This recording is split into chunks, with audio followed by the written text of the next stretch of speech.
The only distinction between him and his colleagues, according to Robert Mitchum, is that he has spent more time in jail. Robert Mitchum was a cinema star for almost half a century, which is almost unheard of. He was one of the greatest actors and most colorful characters in film history, as well as a real-life tough guy with a criminal record to back him up. Before Brando, James Dean, Elvis, or Eastwood, the fathers of the big screen cool, commanding Mitchum's presence and seething fury merged with hard-boiled humor and existential detachment to create a new style in film acting, the screen's first hipster anti-hero.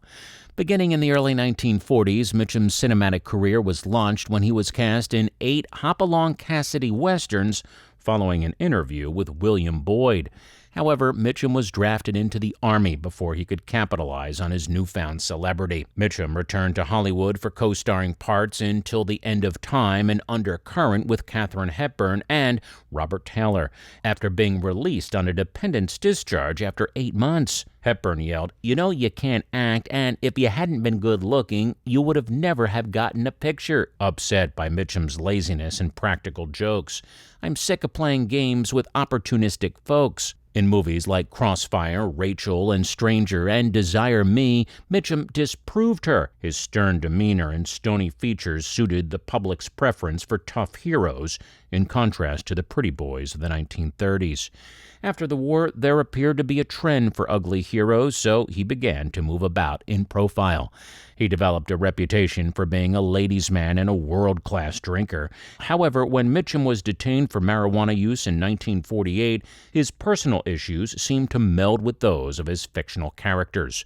After midnight on September 1, 1948, Mitchum's $3,000 per week career was in danger of coming to an abrupt end. At her house, police detained him along with blonde actress Leela Leeds.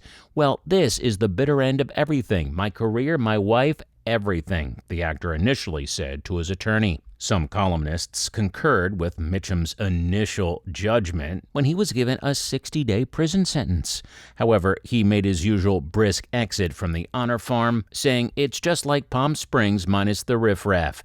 With the release of Red Pony, a John Steinbeck novella, he resumed filming, and his appeal to both audiences and producers grew even more. After almost 2 months in jail and a 2-year probationary period, the conviction was expunged from his record. Most movie stars at the time would have had their careers destroyed by such a controversy, but Mitchum's predicament garnered sympathy from his fans and bolstered his on-screen persona as a rebel and outsider. Despite being derided by some critics in his early career as a well-built, sleepy-eyed hottie who meandered through his films.